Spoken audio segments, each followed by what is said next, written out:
What's up, y'all? Welcome to the third episode of the Dairy LA show. Thank y'all so much for joining me here. We have quite the episode that's going to be coming to you today.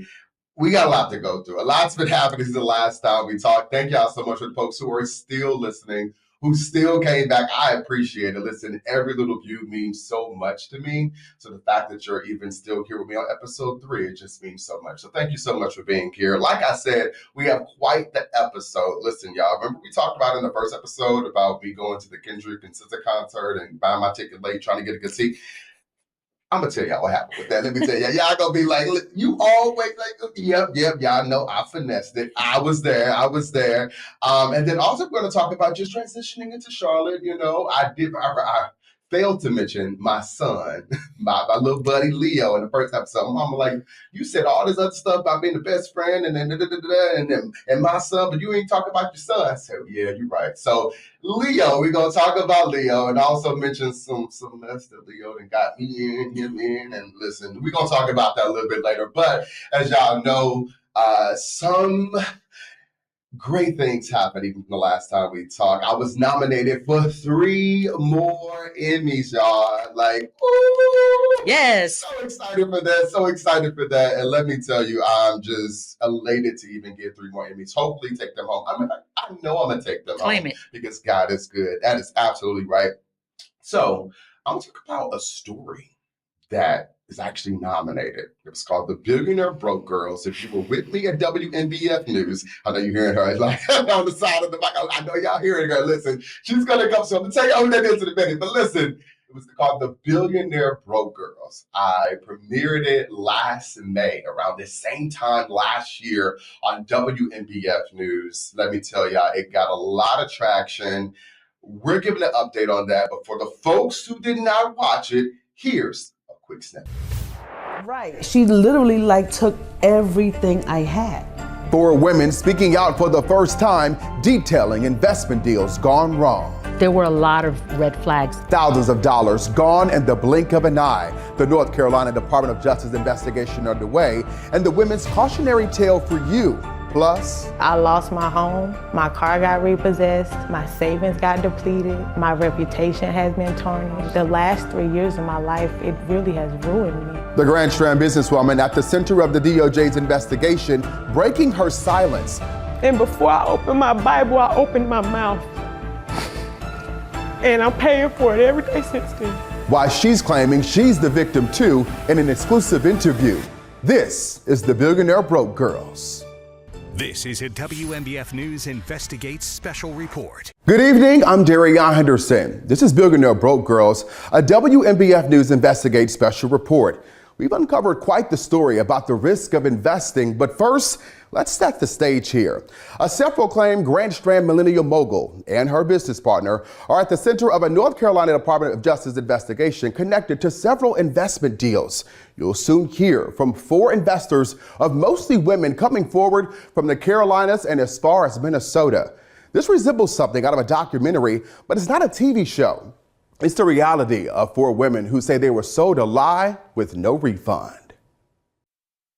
These 4 women are among at least a dozen people filing complaints with the North Carolina Department of Justice, where they report one thing they say connects them all. We were lied to by Jamie Selman and Shireen Hemingway. Each one, I invested $25,000. different amounts. I invested nearly $15,000 collectively. I invested $15,000. I invested about $30,000. And the ladies say it's all the same story.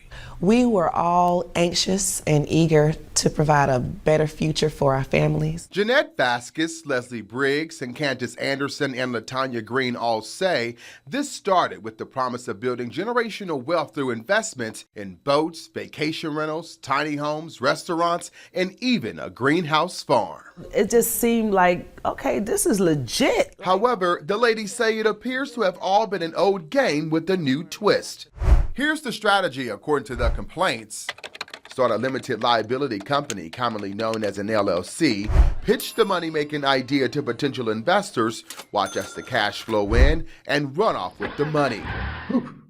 I'm telling y'all, that was a lot happened with that. Shout out to Dana, shout out to Derek, shout out to George, shout out to Hunter and everyone else that helped me on that story. But let me tell you, that story was a lot to put together, like even from getting the ladies there. But I want to give out this quick disclaimer before we get into this conversation. I'm gonna put it up on the screen for y'all to see. And of course, if you're just listening on Apple Podcasts or Spotify, just listen to me here. So everything discussed in this episode is based on publicly available information, personal experiences, and interviews tied to my original investigation. All individuals mentioned are presumed innocent until proven guilty in a court of law. The opinions expressed by my guests and myself are our own and do not necessarily reflect those of this show. This is for informational purposes only, not legal advice, because I'm not a lawyer. I didn't pass the bar, but we're here to have a conversation about that because it aired, so that means that,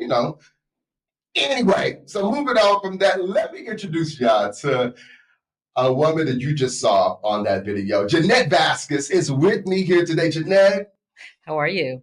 how are you? I'm great. Can we just exhale? Like the first episode of my show, I was like, just waiting to exhale. Whew. I don't even remember what I did after that story aired, but it was just like, oh my gosh, that was, for lack of a hell on earth to get through. So I can only imagine what it was to be in it. We were on pins and needles. We really were. Going through the story with you, I know that you had a lot of obstacles to go through yourself. Yeah. And it was a moment where every time I seen your text or your call, I was like, oh my God, I hope that he's, working through the red tape that you had. Red tape is a good word to say the least, right? That was because it was a lot. Monkey glue tape. That was some spider monkey stuff. Okay. It was a lot. It was such a lot. But even the story within itself, it was so much. We're going to get into a little bit how it was to even get that going. But just first off, just for our, viewers and listeners, how are you today? Today, I am blessed and highly favored. Amen. Went through everything that is just a year ago, right? Yeah. When the story aired. And just talking about this, it just gives me like this, a little bit of anxiety, right? Not that great things have happened since then, but going through that and being a part of it, I can't even really describe it in words. It was very, very hard to go through that. And I guess the blessing is that I had other ladies that were there. It bonded us in that way. But you see it on TV, you see these shows about people that get scammed and you're like, how and why? And if it was me, but guess what? It was me and many other females, many other people, And now that, even while talking to y'all and trying to figure out exactly what went wrong, I just gained so much respect from y'all, or for y'all, while just talking. Well, even as y'all were talking, I'm like, but how? Like you sound like, we hadn't met in person at that point, but it's like, you sound so intelligent, like you got it, like say, everything in a bag of chips, you got it going on. How could this happen? Yeah, me and the ladies talk about it a lot. Like, we all have different backgrounds, corporate America, entrepreneurs, mothers. And we all ask ourselves the same question: how did we get to this point? And I can tell you, in thinking about this yesterday, I knew the exact moment, the exact event that happened where it started like, there's something not right here, Yeah. And all of us ladies had that same moment. I think if you talk to all the ladies, all of them can pinpoint the event, the time of when we were like, something's not right here. Yeah. But being a woman, being a minority woman, and the story that she was spinning to us and some things that we really could see, we were like, well, maybe, maybe we're looking at it wrong. Maybe we're, being a little overcritical. But that was the Spirit of God giving us, hey, look at this, pay attention to this. And it was a miss. It was a miss. With all of us, it was a miss, right? It came from really good intentions, but it led us down the rabbit hole. It did. And a rabbit hole it was, and it is. Let me tell you. I think that hole became a volcano. Deep. A deep one. Deep. It was down in the core. Down in the core, because it was just so deep. And even while I was trying to, figure out exactly how do I even explain this to my news director to even try to get where do you start in this process? I did not know. Let me tell you, I did not know. But let's start off, even before I even, let's just start off, right? Mm-hmm. What made you want to ring the alarm? Well, business just wasn't being run like it should, right? Yeah. So we started the endeavor in April, and by September, October, we still don't have a business checking account. I'm still zelling her part of the rent. I had never contacted or had any conversations with the landlord, which I had been asking. This was the bar. This is the untold story of the bar. The untold story of the bar. And she just had every excuse. And when she tells me, you just go ahead and open up the business checking account. My name doesn't have to be on it as long as I get my share of the profit. Who does that in business? At a bar? I don't care what type of business it is. You know what I'm saying? And that made me go check the department, the North Carolina Secretary of State. It was, she never finished putting it together, right? So really, we were not even legal for the state, right?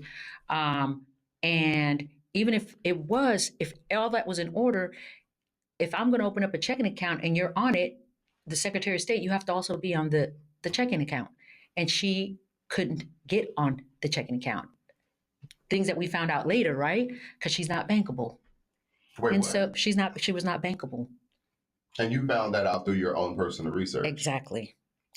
She had one account, right? But what ended up happening, she was running so much fraud through that account, through her other travel agency, that the last 2 months of it, I want to say, I can't really remember, but she had me sending money to an account for her son. And I was like, just stuff like this just doesn't make any sense. So when I started digging, and then I started pushing her, I want to talk to the landlord. I need to have some communication with him. That took us to we went down another rabbit hole. She created an email as if she was the landlord. For me, created an email for the landlord as if it was me, and she was up all hours of the night. It was 3 different emails that she was running. She also made him believe that the main email was the other partner that was involved. And she was all 4 of us, okay? 4 of us, yeah. So it just, I should have known from the get-go, right? Why do I have to sell you some money for the rent? Right. We should have an account. Before you even start a business, let's do it. And I think it was because the way she presented it to me, it was kind of like, she told me about it in December, and in April I made a decision because I needed to do a little research first. I know it was a smaller town. How's the town growing? What's coming? The bar's in Bessemer. Bessemer City. Bessemer City. Yes, in Bessemer City. For y'all who not in Charlotte, Bessemer City is outside of the city. It's to the west. Right. It's right. Gastonia. Then you have Bessemer City. Yes. So roughly from here where we are, it's about 45 minutes. With the traffic. With a whole other thing. With no traffic, I would say it's probably about 40 minutes. About 40 minutes. So it's right outside the city, folks who don't know. So it wasn't in Charlotte proper, but it was right outside. You say it was a great place to put it. For one, that town only has one bar. Only one bar that closes at 10 every day. Yes. So it was like a prime opportunity, and you said more people were going to be moving there because of an apartment complex that was coming. So it just sounded like a good opportunity until it wasn't. Absolutely. The Osage Mill, it's been a mill for however many years. They turned it into an apartment to lofts. Beautiful. The city is growing with apartments and homes. And after 4 months of going back and forth and kind of think about it, I was like, you know what, let's do it. Honestly, my boyfriend and I have been looking at doing some type of bar, and the opportunities were just never right since like 2020, right? Because we were hosting open mic, in different places, and we wanted to do it. And after so many years, it presented itself outside of Charlotte, and we're like, you know what, it's fine. The overhead is less. Let's do it. Let's be one of the first ones to actually do something in a town that is growing, right? Either early, like I think so. Like so many times we see so many great things. It's like, oh man, I wish I was on that early. So in that situation, it was like, listen, we can get on this early and start it. And I would say definitely when it came to like the bar, when we started talking, we started talking after you had created the Facebook.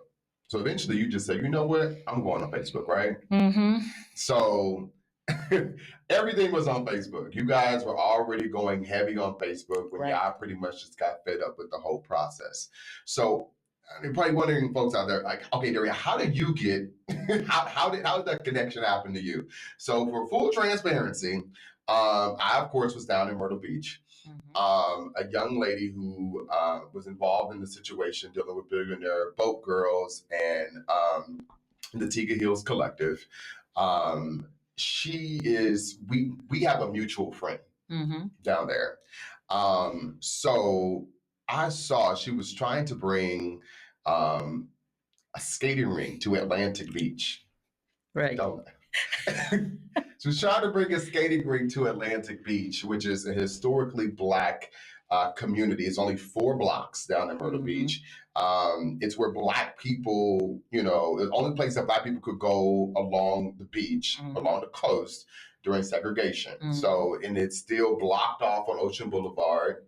It's still, its own situation. So she was wanting to bring a skating rink and an electric car charging station to Atlantic Beach. And what raised a red flag for me, I want to make it very clear, I have nothing against this young lady. What raised a red flag for me was it was being crowdfunded.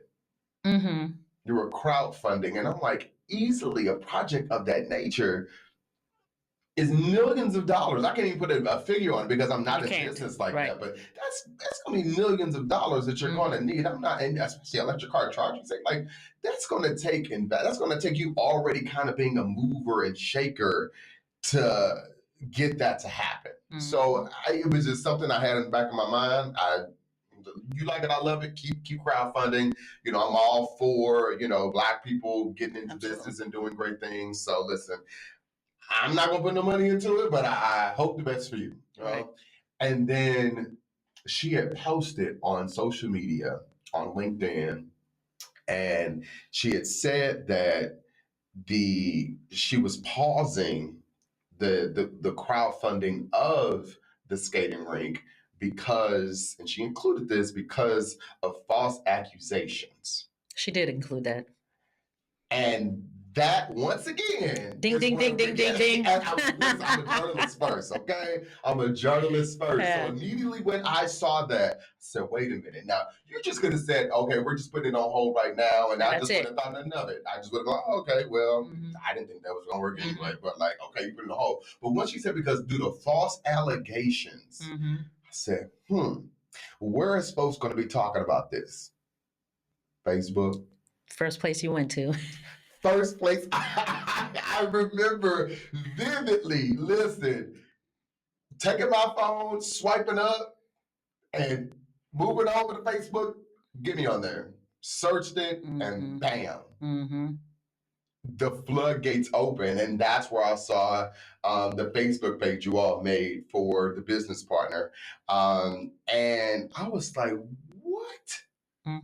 What? And I went, like you said, we went down the rabbit hole, really the manhole. There's a manhole. It was massive. It was massive. And then like immediately in my mind, I'm like, to be honest, I was like, this can't be true. Like, it's not that I was like, oh, she'll never do something like this. But I was like, this is this is a lot. Like, you know what I'm saying? This is a whole lot going on with this. I'm like, I don't know. But I was like, you know what? As a journalist, let me just reach out. I'm just curious. And What? that was such a blessing. So let me go back. You know, the story about the skating rink, right? Mhm. We were all over the internet looking for anything that her and the other partner were posting, because they had moved on from here because we had already put them on blast, right? We knew that she moved from here and went back to Myrtle Beach. So we literally seen that story, and I immediately emailed, and tried to contact through, I want to say Instagram, the reporter, to let her know, hey, you need to look at this. This isn't right. It, like you said, you're going to crowdfund. I didn't even really look at that. I'm like, this is the same thing that her and Jamie were doing here. Now she wants to do it there, right? And nothing happened. Let me just say that. Nothing happened until you seen it and contacted. You seen the Facebook page that was created. And I was like, let me just reach out, because what do I got to lose? You know what I mean? At the end of the day, and that, like we said, like that opened up the manhole. And you spent hours speaking to each one of us. Hours. And some of us talk more than others, but it's so much to just, you can't just. We talk for hours. I remember going to get my haircut and having to switch ears. Because I forgot which. I think it was Leslie. I think I was on the phone. It was probably Leslie. And I was like, I can't get off this phone. But she's not gonna let me off this phone. Plus, we're just so deep into it, and this is just so juicy. I don't want to get her off the phone. Like, please, like, what? I'm like, wait, what? What you just said? Like, it was like, oh my gosh. It's American greed on a local level that you would not think. And if we had not stopped these ladies, at least slowed them down a little bit, they have the potential to be on American greed. They really do. And like I said, you contacting us was such a blessing. Like, that's what we were hoping for. I mean, the number one thing we were hoping for was really that page was created to make the public aware, because when we did background, I did background check on her. Yeah. Okay. The report is this big. Thick. And we just wanted to make people aware, because it didn't just happen here. Yeah. It's started in Minnesota. Yeah. And which eventually, when I did the story, you know, it ended up, you know, being aired. I sent it to a reporter out there, and she ended up doing the story out there as well. So, and that's, like I said, from talking to you all and getting all of that and getting all that information, that's then what led me to be like, okay, like, this is a story. And I was going to initially give it to Charlotte. I remember you said that. I was like, oh, this is a Charlotte story. And I contacted somebody, Charlotte.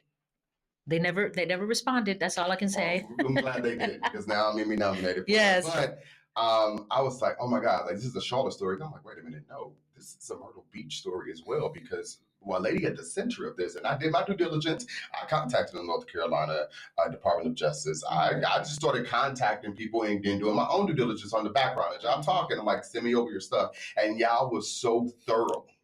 Okay, they were so thorough. We have a Dropbox. Literally, like, getting me every piece of information that I needed. So instantly, I'm like, okay, they are credible. Well, let me do my own backwards research and just get in here and just email some people, email the officials, see what's going on. Where are we at with that? And they got to the point where it was like, okay, this is it. Let me go ahead, you know, let me gather all my stuff. We set the interview up, you know, and at that point, that's finally when I reached out to Shireen. Yes. Wonderful interview, by the way. Speaking of, I interviewed y'all first, came up here, also interviewed Mindy. She was the woman, the lady who her husband was selling the farm for Tiga Hills Collective, was trying to sell them that. And and then I contacted Shireen, and she showed up to the interview. This is what she said, y'all. Was it a lie from the beginning?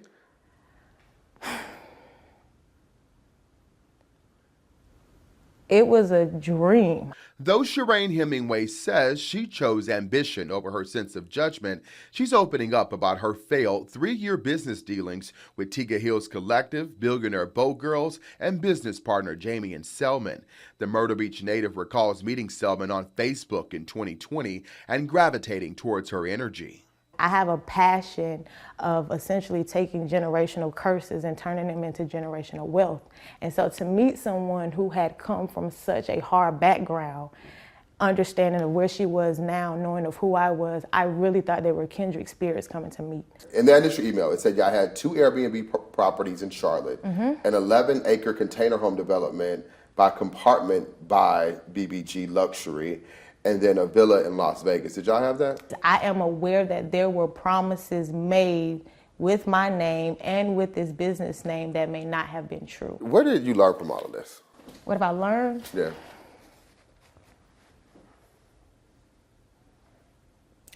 At first, I thought that I'm not cut out for entrepreneurship. I learned that I probably should quit. That was the first thing that I was faced with. This was probably the first time in my life that I felt like a failure to my family, to my friends. I felt like people were ashamed of me. There was always going to be a version of a crucifixion because the old me had to die to step into who God called me to be. But that doesn't mean that I have to be less of a Christian, less of a good person. And that doesn't mean that I have to go into this world and not continue an entrepreneurship journey, because every entrepreneur look like a failure until they succeed. Every one of them. From Kanye to Jeff Bezos to whoever. And just, I'll keep moving forward. So yeah.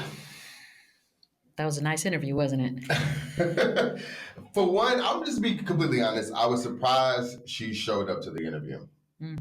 Like, so were we. I wasn't expecting it, to be completely honest.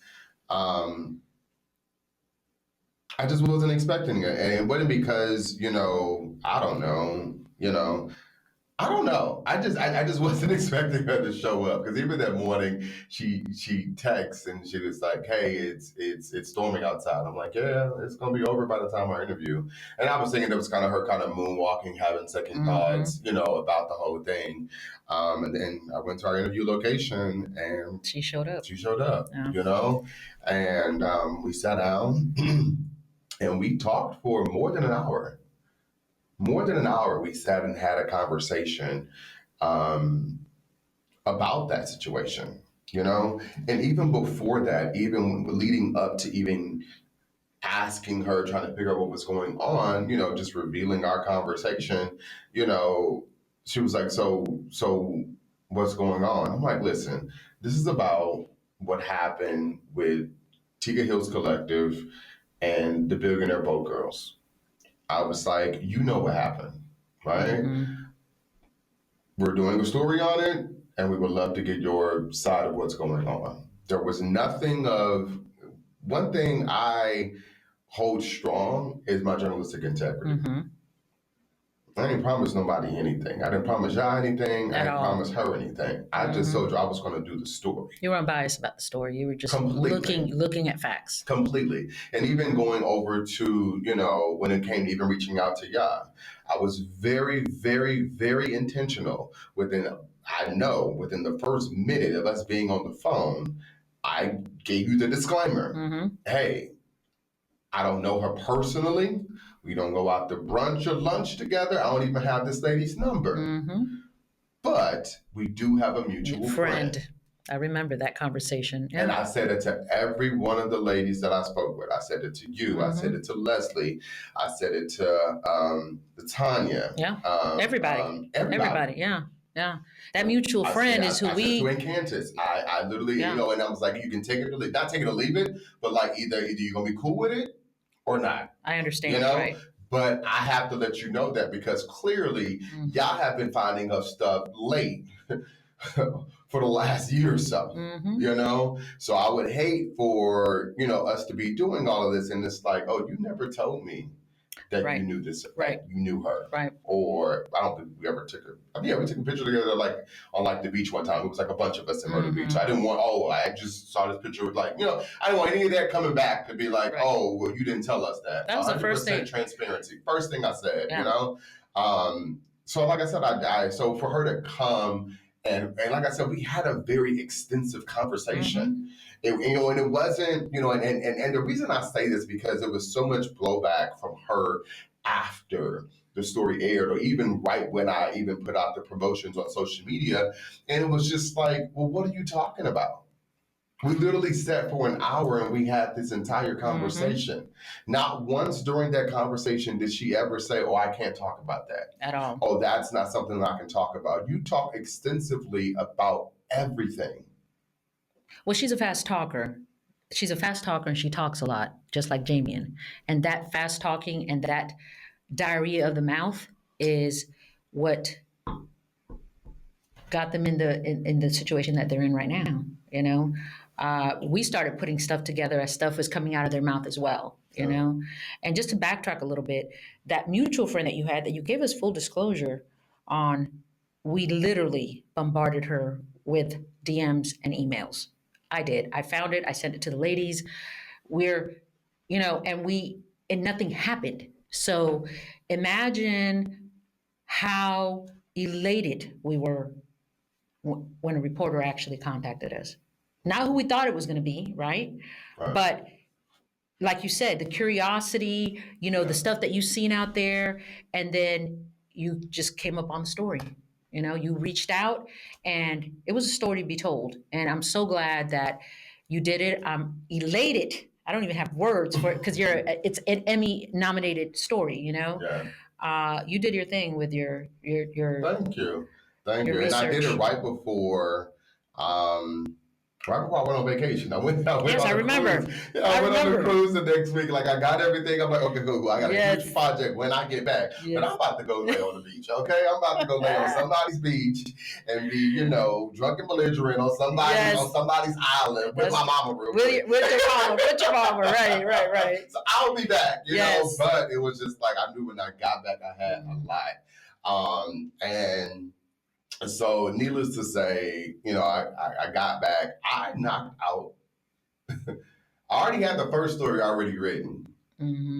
I knocked out the second and third story when I got back that Monday and Tuesday. I got back Monday. I had all three stories written by Tuesday. You did some work on it, but I was so in it, you know, because it was juice for you. All of y'all who are going to go on there and look at this story. Like you said, Minnesota ran a story.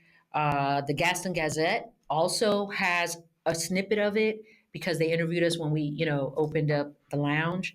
And ever since you did that story, it's like things are connecting, right? Even after. And it spread like wildfire, you know? And so. Because there was a lot going on with the story. I think with all the components and elements that I had within that story, it even didn't make sense to our lawyers. I remember. That's the courtesy. That's the courtesy I want to give them. Yeah. Is that they were so confused by the whole thing that, oh my gosh, that they were like, what the hell did he just put together? Like, you know, and I'll be honest with you, like I said, because we stayed in contact even through, you know, getting the story together. And I've never been so irritated in my journalistic career than it was getting this story over to finish. I remember we had that conversation. I was right before it aired. I was angry. I was angry because one thing I don't like is being gaslit. Do not gaslight me. You know, do not tell me something is red when I'm looking at it and it's black. Do not do that, you know? And one thing that I am confident and I am comfortable in is my journalistic skills. So when you're coming towards my journalistic skills, you better come correct because I've done what I needed to do. So for the company I was working with, the lawyers I was even told that it wasn't a story. Isn't that Yes, crazy? I was told that it wasn't a story. And why are we doing this story? From a lawyer, not my immediate managers, who actually, Said handles okay. editorial. Yeah. Mm-hmm. We're talking about a lawyer, It was one of the time I was like, wait a minute. Are you the lawyer? Right. I'm about to question that law degree. What is going on here? For one, we're coming to you to make sure that legally we're not going down a rabbit hole to where we're going to get litigation or anything of that nature. We're not coming to you for editorial. Tell me what's going to make sure that we're good. Don't tell me that the story isn't a story. Right. Like, what? So that was just something within itself. And I got so frustrated that I canned the story. I don't think I ever told you that. No. Yes. I'm looking at what? Yes. You canned it. No. Yes. You did not tell me that. Yes. Well, here we are. I'm glad you didn't. When I think it was one of the times I called you. It was closer to the story. I'd say maybe a week before the story actually aired. The closer it got to it being aired, the more nervous we were all getting and the more frustrated you were getting. Yes, exactly. And that's when I was like, you know what? Forget it. I was pissed. I went off in that meeting with the lawyer. Well, obviously you went off correctly because not only did you air the story, but and correct me if I'm wrong, isn't it the first time that the station actually aired a 30-minute special? Yes. I remember you told me that. Yes. Thank you for mentioning that. I forgot about the first time. Yes. So that's why it's Emmy-nominated. The station had done a 30-minute special before, but it was the first 30-minute investigative special that we did, an original story as well. It wasn't based upon some other situation that we just kind of packaged up and put into a 30-minute situation. It was an original 30-minute investigation. Ended up being like 19. It was 30 minutes with the commercials, but you get what I'm saying. It was a 30-minute special. I thought it was like 22. But but yes, and we were even told that we probably shouldn't do it because we've never done it before. Well, there was a clip. That pissed me off too. Yeah, there was a clip that it was before the story came out.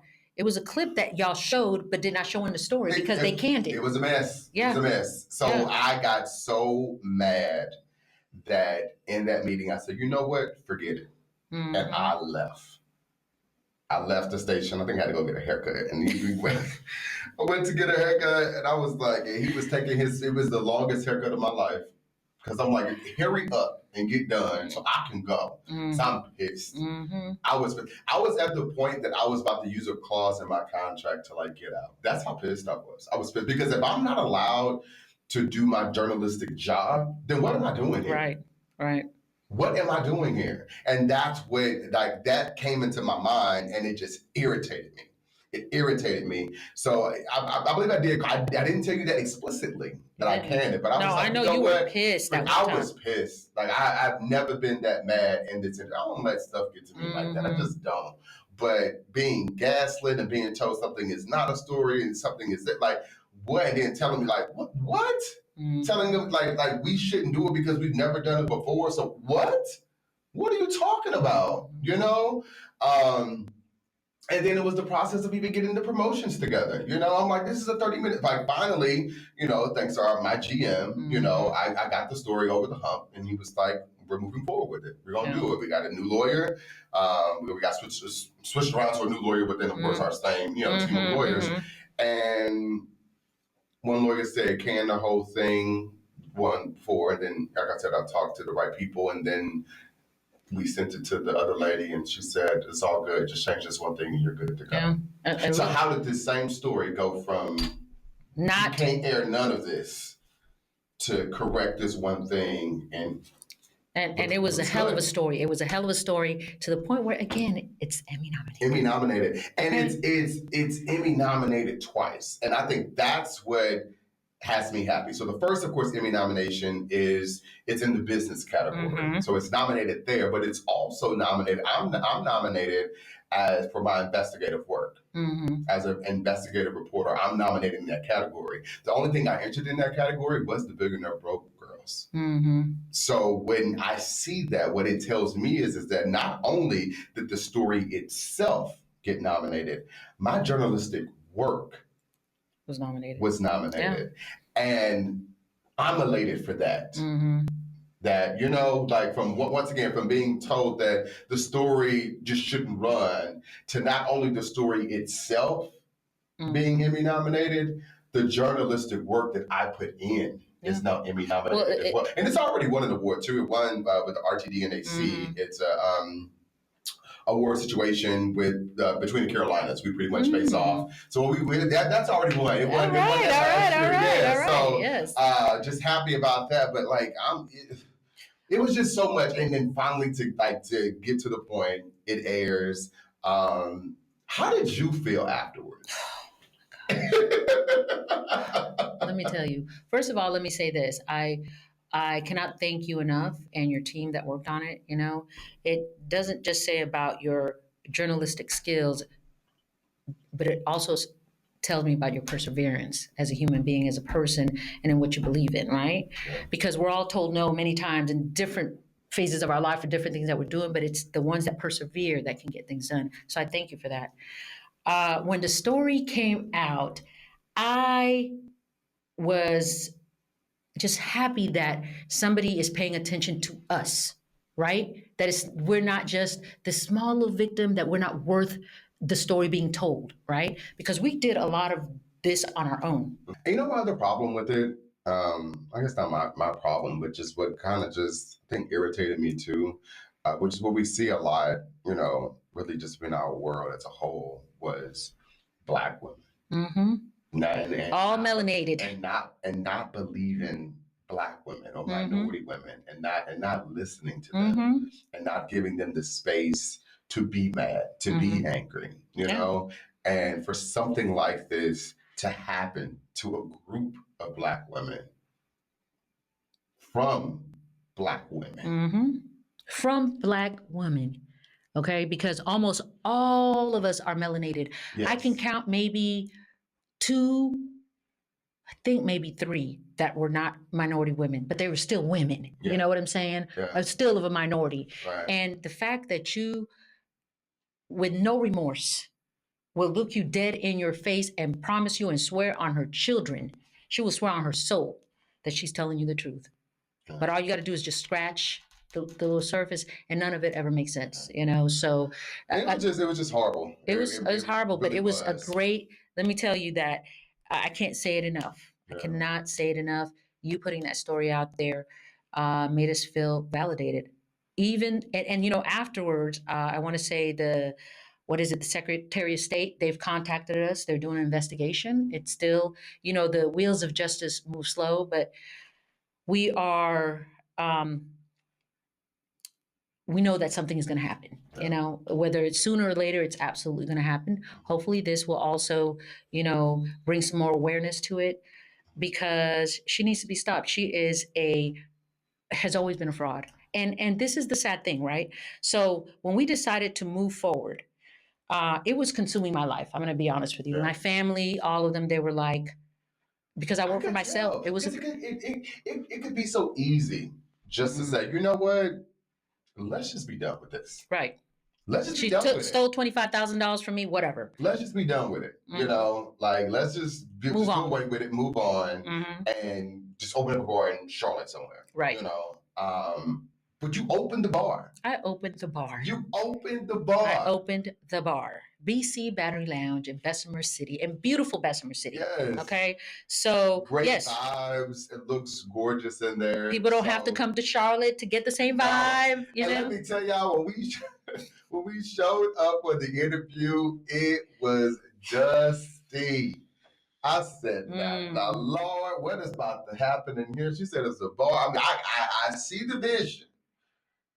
But the money that had been dumped into that bar and nothing had been done. But now it looks gorgeous. I came up here for the grand opening of it, which was a time and a half. You had like the locals even came out. And for me, like that, I love seeing that. I love seeing them be there, you know, like, and you can tell. And I remember talking to, I don't know if I told you, I remember talking to a couple who came in. Of course, there's only one bar in town, so they went right on to the other bar afterwards. But one thing that stuck out to me, they said, you know, we have been trying to get new people and new places and new restaurants and new bars to come here, you know, for years. And what they said was, and it was like, you know, so finally when one shows up, we have to show up. Yeah. And you know, it's so many times where like people don't have those reflections until they don't. Something comes and then it closes. And it's like, man, you know, I wish we would have did. Very, very true. So to be there initially at grand opening and not just, I'm going to walk in and just see what it's like and just turned around. They walked in, they sat down, they had some drinks, clearly talking to people, talking to me. Right. I talk to anybody. But yeah, so it was just good to see that. And it was just, for me, it made me happy for you. You know, it was a blessing. A great community. Yes, great community. I'm going to tell you, the city itself is really great in supporting us. The county itself, Gaston County, has supported us. You know, they come out, and we hear that a lot. Yeah. No, I'm going to tell you, there's not one day that we're open that I don't have new people coming in, and I don't have somebody saying, "Thank you for opening this. Thank you, because we've been waiting for this," you know, and we are at the forefront of it all. And I'm happy, and I'm looking forward to, you know, getting bigger and bigger. Yeah. So I'm very excited. Yes. It sounds like you have a wonderful life here in Charlotte too. I do. Like, you know, it's I'm a transplant myself from Tampa, Florida. And if you listen, shout out to Tampa, by the way. Oh, yes. Yes. Lives in Tampa. She's been trying to get us down there so much. We're gonna make it. I'm gonna make it. We're gonna get there. But if you both folks watch our first episode with me and Nicole F. Smith, let me say her whole name. The Nicole F. Smith. Nicole F. Smith. We were talking about Jeanette and how she is so good. This is the Jeanette, y'all, by the way. This is the Jeanette. The one we were talking about, that, hey, you need a walking buddy. She got you somebody who already on the track. If you need a person that, you know, a hairstylist, she got you. I'm like, anything, and especially with me in this transition that I was just in, I was like, you know what? I need to surround myself with good people, you know? And anything that I've needed, you've always been there with something. I literally just asked you for something. And I sent it to you right away. I sent you two. Let me tell you, I literally asked her for something right before we started this podcast. And I had to run upstairs to go get something. And by the time I got on the elevator to get back down, she had it in by the time. I'm like, what? I'm like, what is going on? But you are just that connected to get folks to the right people. And, you know, you hear so many times, you know, when you talk to people, which I think is like the most regarded, you know, thing you can say about somebody, you know, that they're good people. When I hear, oh, she good people, he good people, like that, that's like the Twitter or the Instagram check mark for me. Yeah. You know, because it's not just like, oh, okay, like, yeah, she got you. She's okay. Got you. Yeah, she cool. And it's like, okay, you know, I gotta keep my eye on, you know what I mean? But like when someone's like, no, she good people. He good people, and you are good people. Thank you. I appreciate that. You are good people. Yeah. Like, you know, and it's you don't even look, from what I can tell, just because so many people look for like reciprocity. What this could mean for me. I'm gonna help you, but I'm also need something out of you too. Right. And I never see that with you. You know, I don't think you move in that way. No, I don't move in that space because I feel like, you know, for me, my God-given talent is connecting the dots. Who's the biggest dot connector is the Lord. Okay. Absolutely. And it is the gift that I have, and it's because of the work that I've always done. I'm always, you know, in the streets, as I say, but I'm always in independent doctors' offices. I'm always dealing with professionals. I do merchant services. I do life insurance, and I'm always meeting with people that are from all walks of life. And I make it a point to say, hey, you know what? If you need anything, let me know. And if I find somebody that needs you, you know what I'm saying? I will connect you, because I'm always willing to give first. And if it comes back to me, fine. And if it doesn't, God has it. You know what I'm saying? God is always going to open and close whatever doors need to be done. So, and it's really worked for me. It has burnt me a couple of times, as we're speaking of, Jamin and Shireen. It did burn me, but that's okay. Because, I always say 7 out of 10 times it works out. And those other 3, God is going to take care of it. You know what I'm saying? So I pride myself in being genuine, being a good person, and connecting people. And it comes back. It does come back unexpected. And when I tell you God does big things in my life, he does big things. Absolutely. Absolutely. Like I said, you've been so much of a help during this transition to me as I came to Charlotte and everything. So, and we're just getting started. You've just been here. Just getting started. I've only been here for 2 months now. Yes. So I'm just so excited for that. But I'm already, getting more acclaim with the city, which I really, really love. One thing I spoke about in the beginning of the show, which we were talking about yesterday when we kind of had our conversation about the Kendrick, Lamar, and SZA concert. They're not like us. They're not like us. They're not like us. Hey, let me tell you, now listen to me. I didn't know if I was going to make it to this recording because this morning. I texted you last night and you didn't text me back. I was like, you must be there. It was a time. Oh my gosh. So I told the people that I'm playing a game this year. Normally I'm a big planner. I always, buy my tickets early or try to get the early tickets. I'm not really like a big reseller. You know what I mean? Yeah. I'm not really into that. If I didn't get the tickets initially, then clearly I don't need to be there. Right. So, but I'm like, you know what? A lot of people have been getting deals if they just wait, right? So I'm like, I'm just going to wait and see what happens. And when I told you that, you was like, oh, big money. No. I'm trying to spend less money. When you told me the amount that you were looking for, I was like, okay, good luck. And not being in the nosebleeds. Yes. Oh, man, listen. So this is what I got on Ticketmaster. I found a ticket. It was in the 300 levels. So this Bank of America Stadium, 300 levels for $250. Okay. Yes. So it was good. It was a good view, and it was club. Oh, even better. Yes. I didn't know that. I'm thinking like, oh, okay, and then like I'm walking, you walk up like the little, I don't know if you've been to the Bank of America. I have, yes. So you walk up or whatever, like the little ramp. I'm a Panthers fan. I've been there, okay. Then we're not going to talk about that. I'm not talking, listen, Temper, like, I am available for in-game hosting if you need somebody, like we are good. Sometimes, you just need the right person on the field to bring the good energy. I'm him. Reach out. He is me. Reach out. Okay, the Darian LA show at gmail.com. Whatever. You can find me. Darian LH on all social media. Search me, DM me. I got you. I will show up. I will give you a great time. Anyway, back to the story you're hanging. Walked up the ramp. And the man was standing at the door. And I'm like, he was like, I need to see tickets before I let you in the door. I'm like, so you good. Come on. I said, this is club. Let's go! Club level. Club. To you. Club level. Finessing. Got my merch. Like, no line. No line for the drinks bars, and everything, huh? Drinks and wow. I came up because when I saw 300, I'm like, oh, okay. Are you sure Jamie didn't sell you that? He swore that you had a box of tickets and. If she sold it, shout out to you, sis, because listen, I got in. It wasn't no problems. I had me a time. It was like I had such a good time. And the rain didn't stop it. The rain didn't stop it. Yeah. I was worried about, what I'm saying, messing up. But it was such a good time, and it wasn't even raining hard, which was really, really good. So it did sprinkle a little bit. It was coming down, not hard, but it was coming down for like a little minute. But after that, and I was vibing.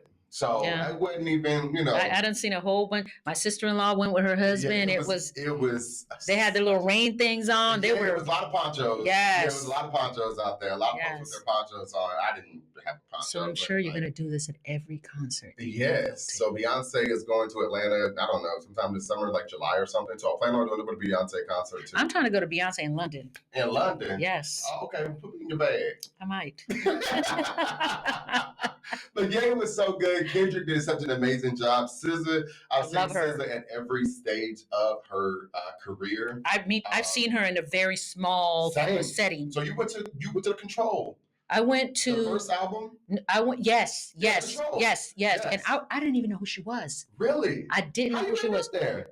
Well, my daughter is the one that got us tickets. Okay. And so we were like, okay, let's go, and I forgot who else was in there, but I was she's It was great. a time. So SZA was born in St. Louis, I'm from St. Louis. So this show that I was at was so special because her granny, who is now deceased, she was at that show. And her granny is really a part of like all of her albums. She does like yes. She was at that show in St. Louis. Wow. And of course, I was on TV in St. Louis. I was trying to get an interview with her, but artists don't be like interviews like that. It's cool. But, and I'll put up the picture too of us together. Her auntie was walking around the venue. Like I said, like you said, it was a small, super small venue. Her auntie was walking around. Her auntie stopped me and was like, Daria, yeah. She was like, I'm SZA's auntie. And I'm like, okay, cool. Gave her a hug and everything. She was like, stay by after the show. I want you to meet her. And you got your picture. I got my picture with her, like met her. Of course, they didn't want to do the interview or whatever. She was nice about it. She didn't decline it outright. She said, oh, okay, just let us know, girl. You gotta do that's still sis though. Like, shout out to her. So I saw that then. And then I also saw the SOS tour. My good friend Kevin. He was an entertainment reporter in St. Louis, hit me up, was like, hey, I'm at the SZA concert, got a ticket, trying to come. I was literally flying into St. Louis right as the show was starting. I was like, yes, I'm going from the plane to the concert. Exactly what I did. Shout out to my cousin Dave. She got me there. I'm like, cuz I need you to pick me up from the airport. I need to go straight to the Enterprise Center, like immediately. So, but got there and had a good time. So it was a great concert. Got to see her at the stadium. And got to see her now in a huge stadium, right? Yeah. So literally from the super small venue to where she's at now, 2017 to the arena. Just last year or something, and then now to a stadium. That's awesome. That is just simply amazing. And did you watch her movie with Keke Palmer? I did not. I know it's on streaming now. Did you watch it? Yes, I did. It's funny? It is. It's funny. It's funny. Okay. It's like goofy funny? Like it's be high funny or being high funny is not gonna hurt you, but it's goofy funny. Okay. But it's good. Okay. And I like both of them. I love Keke Palmer to me is just amazing. They did a really great job together. Good. It was a good movie. I think I'll check it out. Yes. I know it's streaming now. I will say I don't love SZA to death and put that in there too. I don't think that mic was on that much yesterday though. Really? I don't think it was on that much. I don't think it was on that much. Like, really? Because I'm a real big So it affected her performance? No, her performance was fine. I just don't think the mic was on. Huh. Yeah, I gotta, lip syncing, but yeah. Well, I do remember it was a while back when they said there was something going on with her voice. Yeah, you remember that? She also said that in 2017. She was done, right? Yeah. When at the first concert, she was like, oh, my voice isn't working. I'm like, guys, it's like, give you the leeway. She did sound good at the SOS tour. Well, once again, I don't know. Anyway, it was a good concert, though. We love SZA. We love you, SZA. We love you, SZA. We do. Just keep the mic on sometimes. So that was just amazing. So just getting acclaim to Charlotte, I think it's just been so amazing for me and just so humbling and just loving just being here, being in this space and just being able to go to these concerts, just being able just to Uber down the street and I have to be like, oh, okay, I got to get to Charlotte. I got to drive up to Charlotte. I got to find me a hotel room. Got to do all this extra stuff. All I have to do is literally just go down the street. So I love that. And it helps with buying the ticket late too, right? Yeah. Because like now it's not like, oh, I'm playing a gamble and then I gotta go to Charlotte too. So it's just good kind of here. And you're acclimating so good in Charlotte. Number one, 2 months and you already got a podcast. I was like, okay, Darion. Folks was not gonna let me just stay away. But I love that, and I love it too. Because I know you're doing something else with your career, which I think is great because I'm into insurance as well, right? You're in a different part of insurance, but insurance itself is a great industry. And I was like, so he's going to let you know, the journalist. I can't. No, That is and you should. bone of my body. This podcast is going to blow up for you. Okay, speak it. When two, what are we doing? We are agreeing that this is going to be big. Yes. Okay. Yes. So and it shall be. And it shall be. It shall be. From our mouths to God's ears. To God's ears. Yes. And to His actions. That's right. It will be just so amazing. So I've been good with when it's come to transitioning to Charlotte. I'm not quite sure about my dog though, Leo. I love his howling, by the way. I love it. I almost got kicked out of my place. I have a Frenchie. So listen, it can't be any worse than a Frenchie crying. It is. It's like it was like a wolf. It is a wolf. Yeah. Yes. He's a full blown wolf. Yes. And he's so beautiful. Yeah, but he just like he's the best dog ever, honestly. But I've grown to accept. You saw a movie Problem Child. Yes, that's very old, and don't ask me anything about it because it's the whole premise of it. I believe I have a problem child. Well, what is the solution? I don't know. So listen, his birthday was just at the beginning of the month. Yep, it was May 2nd. Mm-hmm. So I put up a post. It was just like, I've seen it. I wanted to, take him to daycare. Okay, because I wanted to get him out of the house. It's your birthday, go run with the dogs all day while I'm at work. And then when I get back, you should be tired out. I give you your favorite food and you go to sleep. Well, that didn't happen. The week prior, or a couple weeks prior, it was my birthday. Mm-hmm. Right. So I had a lunch during, I ate lunch with my coworkers during my lunch period. Normally when I come home and take Leo out. So I'm like, you know what? I'm gonna get them groomed, and then they also was a daycare. It was right down the street. Mm-hmm. So I'm like, cool. Let them go there. Everything was good, or so I thought. Okay, I go pick them up, pay for it. Everything's good. I pay. I'm like, hey, I'll bring him tomorrow too, just because this was just so great. I'll pay for daycare. They're like, don't bring him back. No, I'm just joking. Hold on. They were good. Everything was good. He was like, okay, cool. I pay him. I pay him the money. Bring Leo home. He's tired out. So I put him up. I had to actually go. I need to go shopping. So I go to the mall, and I had forgot to tell, because I had a haircut appointment that morning at 6:45 a.m. Mm-hmm. So I forgot to tell the guy from the daycare that, hey, I'm going to have to drop him off at 6 if it's possible, because they open up at 8. Mm-hmm. So who's at Forever 21? The daycare guy. So perfect. No. I needed to call him. Okay. Anyway, yeah. He's there. That's a coincidence. Exactly. I know, right? When I walked up, I'm like, oh, I need to call you, and now you're here. Mm-hmm. I tell him, he's like, oh, no, that's too early. I'm not going to be able to get up. Okay, cool. Don't worry about it. I'll just leave my home. Cool. All right. I'm telling you this for a reason. Then it gets to last week.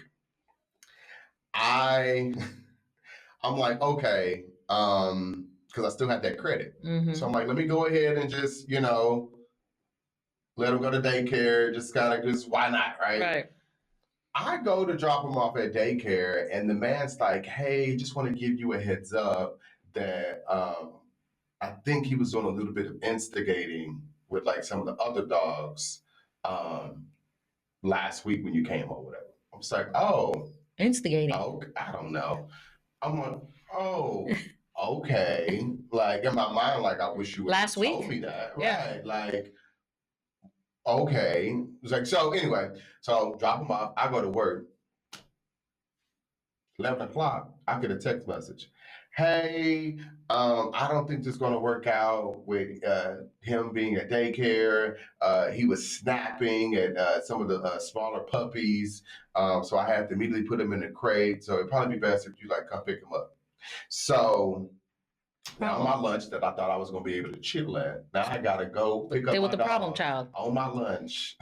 I had to have, I actually have a human child. Well, I feel like those parents go into the school because their kids acting up. Right. My child ain't did Principal's that. office. Principal's office. My child ain't did that. Show me the video. I know my child. That's what you talking about. So I immediately go pick him up.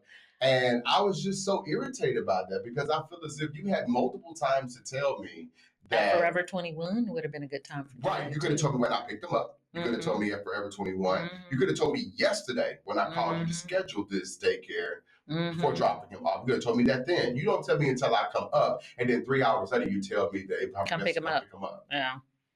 Yeah. What?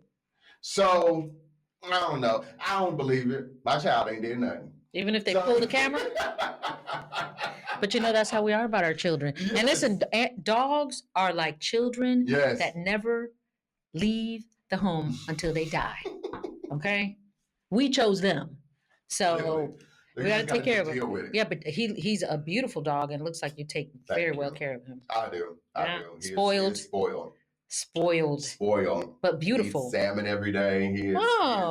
Because he has a sensitive, huskies have sensitive stomachs. So he can't eat chicken at all. Really? At all.